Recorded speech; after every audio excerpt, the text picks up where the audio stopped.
Welcome, welcome, welcome to Mama Net's vlog.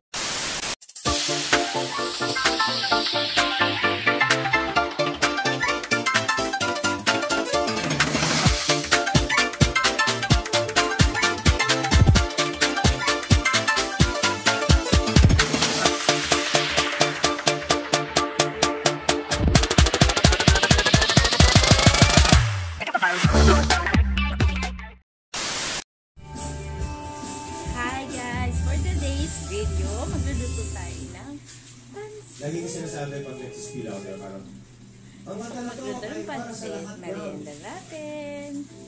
So guys, ako, maluluto. So, naglagay na tayo ng mantika. Medyo mainit na talaga yan.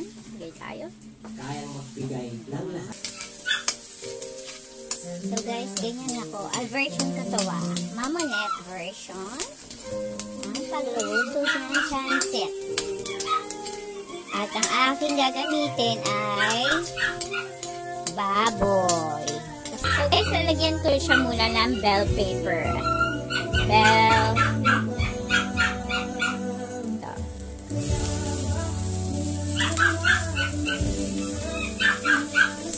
Version ko to, ha? Version ko to. Sabi ni Papa, salapan ko daw yung pagkaluto ko. Siyempre, version ko yung gagawin ko. At alam ko masarap to.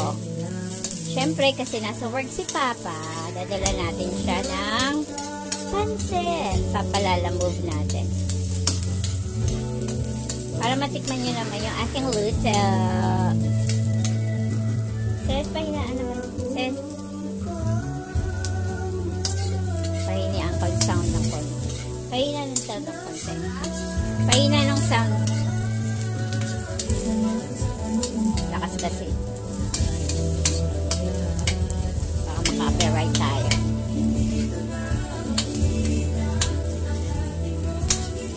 Yan guys. Tapos, pwede na siguro to.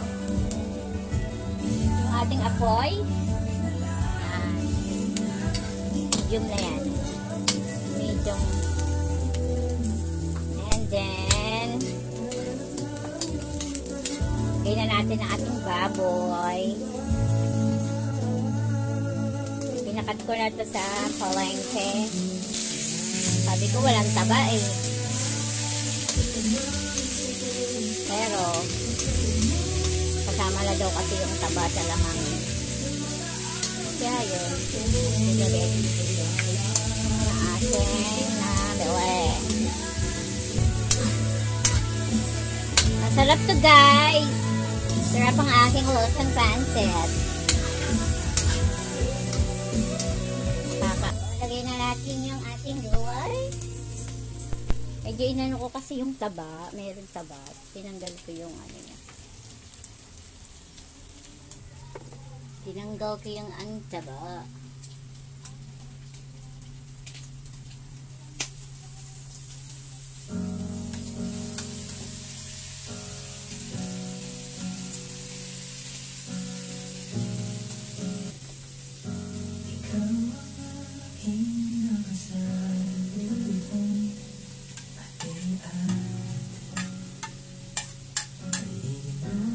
Carrots and beans. Carrots and beans.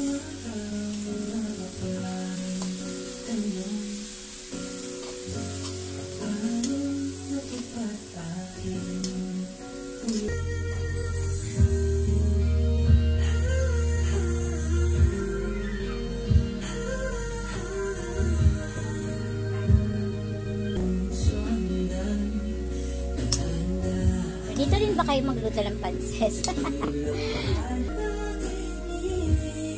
Kaya masarap to. My version. My version na pansit.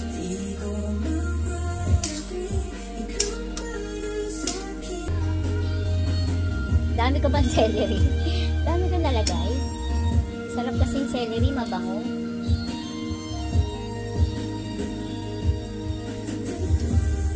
Pabango yan.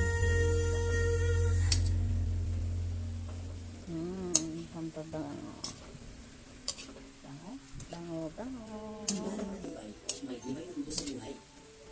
Then, lalagyan natin ng chicharo.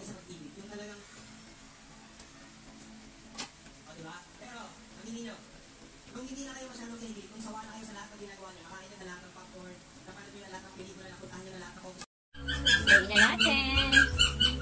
Hello. May ano na yan.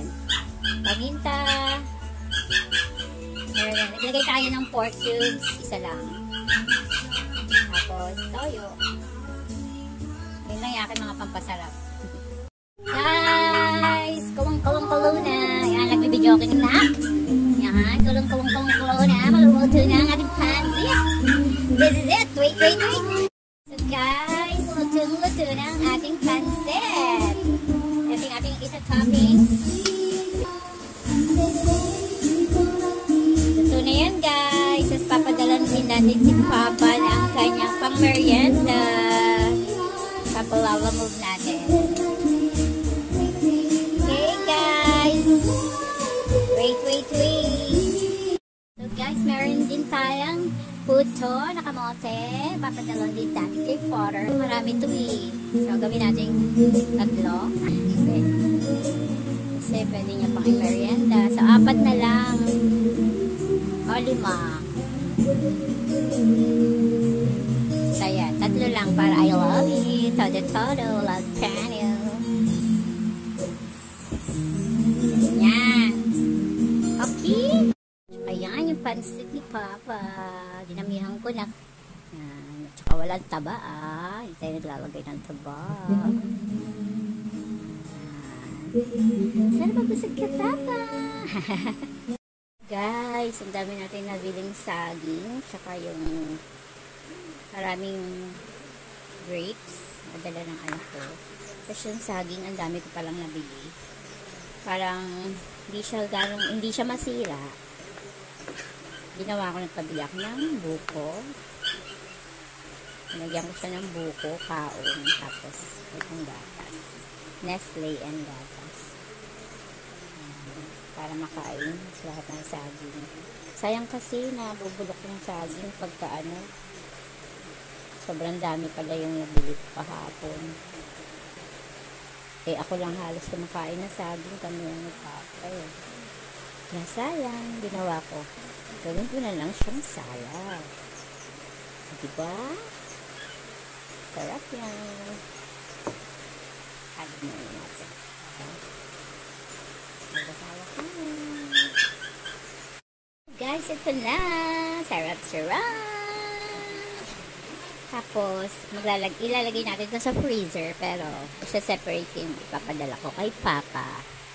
Papadalan ko siya rin ito kasi nga may overtime siya. Papag-grab natin. Yeah. Diba? Guys, padala natin ito kay Papa. So, ito i-freezer po muna natin.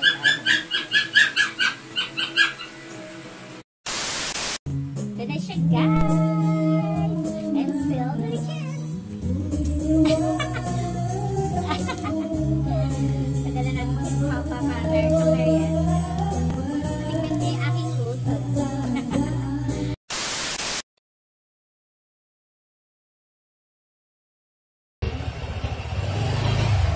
Ito po.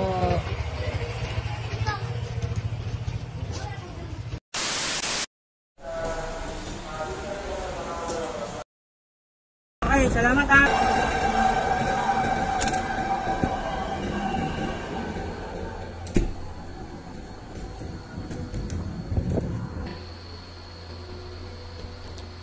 Thank you sa food. Grabe naman, ang dami naman nito. Kakatuwa naman kayo magpadala. Salamat sa food. Abot na to hanggang bukas. Sana hindi mapanis. Kain tayo guys. Nekos na yan.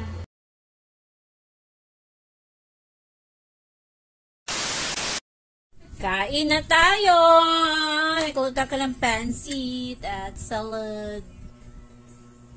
Kain tayo, kain na tayo, kain na tayo. Bukayo!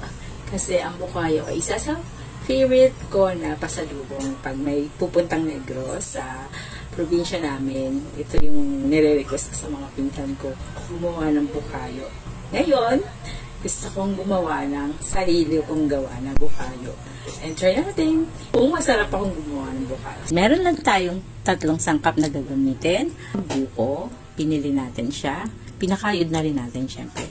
At meron tayong asukal na gagamitin. So, ayoko na masyadong matamis. So, gagamit tayo ng haluan natin ng muscovado, brown na sugar. And then, syempre, kailangan din ng sabaw ng buko. So, ilalagay na natin yung ating sugar na 200 ml.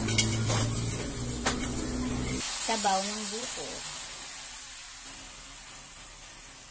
Heat ay nasa medium lang. So, hindi daw natin siya pwedeng haluin. Guys, yan, hindi natin siya pwedeng haluin at nagka-caramelize na nga siya. Ayan. Ay, nasa 3 buko. So, dapat 2 buko lang. Pero dahil nga, ayoko nang masyadong matamis, dinagdagan ko siya ng buko. So, bawal pa rin natin siyang haluin. Yan, sabi sa YouTube. Guys, ito na yung ating result ng luto nating bukayo. Yan, lagay natin sa foil kasi wala dito ang mabilhan na saging. At yan, ayaw niyang dumikit. Kaya para siyang matamis na buko. Ito ang aking bukayo. Naging buko salad na. Ay, bukayo salad, I mean. Bumili ka ng buko? Oh, niluto ko siya tapos hindi na buo.